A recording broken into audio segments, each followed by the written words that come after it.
I sense suffering here, Spirit. Do you need help? It makes sense that Ember Lab, the developer of Kena Bridge of Spirits, started out as an animation studio. Just looking at this gorgeous world and the Pixar-esque character designs tells you that this is a team that has a ton of experience in making incredible digital works, including their Majora's Mask fan film Terrible Fate.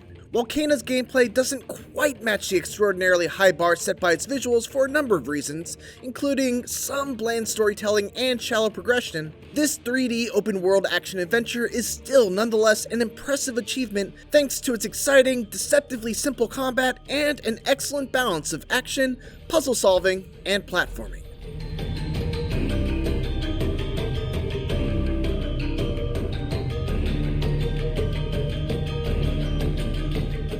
Kena is a spirit guide who helps spirits who are unable to move on to the next life, whether because of lingering guilt or unfinished business. The story follows her as she makes her way through a beautiful but dying land in search of its sacred mountain shrine, guiding the troubled spirits that she finds along the way. Not enough good things can be said about the character designs, facial expressions, and animation in Bridge of Spirits, which do an amazing job of making everyone you meet immediately endearing, especially Kena herself.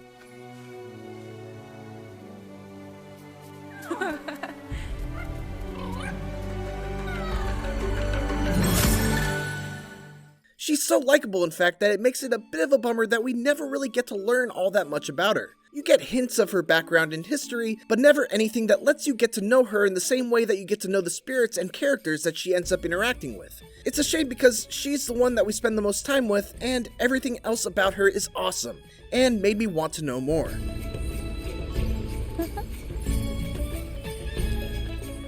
In many ways, Bridge of Spirits is a throwback to the classic 3D Zelda style of games of having a large overworld that's split up into major zones and then guiding you through each of them in a linear fashion. Each zone will then require you to collect X amount of Y item, fight a boss, and then snag an upgrade that lets you travel to and explore the next zone. It's very simple and very formulaic, but it works elegantly. Each area is home to a corrupt spirit that Kena needs to save, and as you explore the region, you meet other characters who were once close to that spirit, learn about the history of how things went wrong for them, find their personal effects, watch flashbacks, and then everything culminates in a boss fight that ties a nice little bow on the story arc.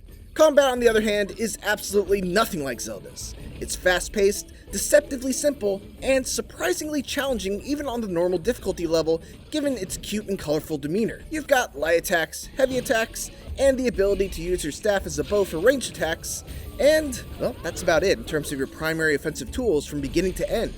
Combat options were so limited, in fact, that I actually was pretty let down in the early goings because most enemies could be killed with just one or two light attack combos, and I wasn't given much reason to do anything else for a lot longer than I would have liked in a game that only lasts about 9 hours. Some nuance is introduced in the form of your tiny and adorable Ghibli-esque sprites unfittingly known as Rot. These little dudes aid you in battle by swarming an enemy and temporarily locking them down, giving you an opportunity to attack their weak points or just focus on clearing out the surrounding enemies. The ability to command them is tied to an amusingly contextualized courage meter that builds up as you deal damage, emboldening them to put themselves in harm's way to help you out.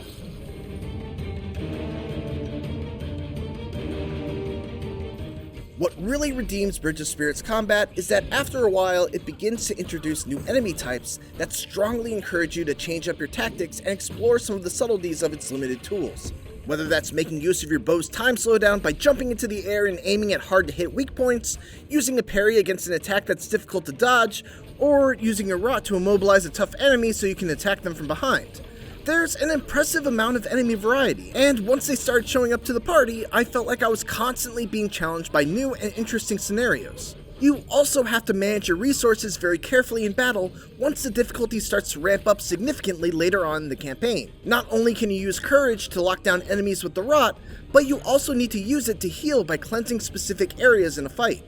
There's rarely more than 2 of these healing spots in any given scrap, which makes every bit of damage you take incredibly significant. And often you have to make the call of whether you want to use your courage to be able to survive another hit, or use it to cash in a bunch of damage on an immobile enemy or boss.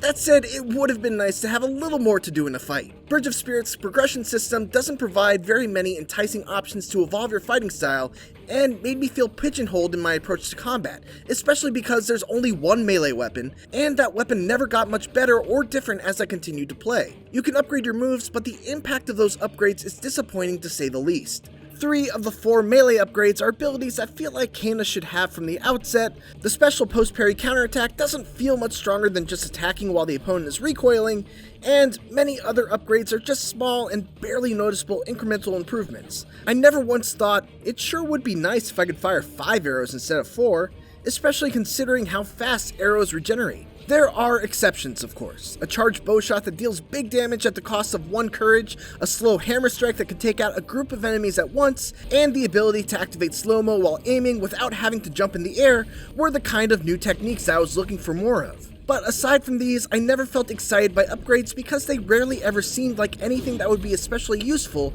or make combat any more fun. Fighting baddies isn't all you'll be doing in Bridge of Spirits, and the fact that it balances combat, platforming, puzzle solving, and exploration so well is one of its strongest suits. You're never doing any one thing for too long. After finishing up a challenging combat encounter, you'll typically be challenged to solve some sort of puzzle to open up the next area, sometimes commanding your small army of rot like Pikmin to move objects in order to press down buttons, or give you a platform to stand on. Once you get the bomb power up, you'll regularly do fun platforming sequences where you must activate a series of platforms and figure out how to best get from point A to point B before the platforms return to their natural states. And then on top of all of that, this is an open world with plenty of secrets hidden off the beaten path. Though whether a majority of those secrets will be of interest to you is another story.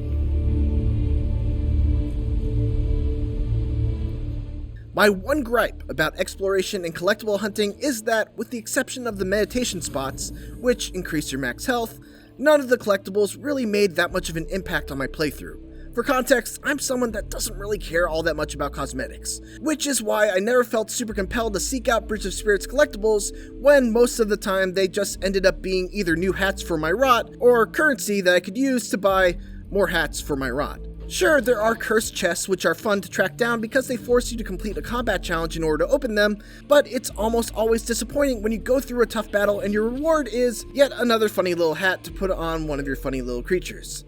One final area that deserves special mention is the boss battles, which are some of the most intense and challenging I've fought all year. Every fight feels distinct, the big ones have appropriately epic music, and there are a lot of them too. Some of the smaller boss battles even wind up becoming regular enemies that you have to fight against later, and that's a nice way to revisit some of the most fun and difficult fights.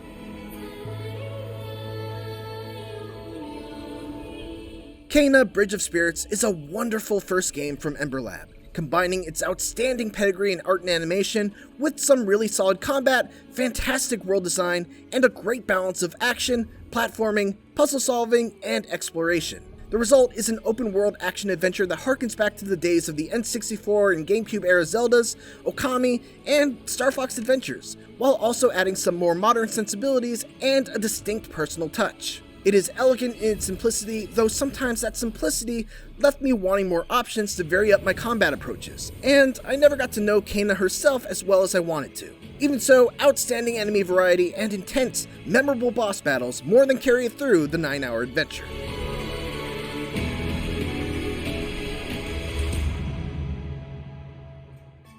For more Kena, make sure to check out the first minutes of the game. And of course, for everything else, keep it here on IGN.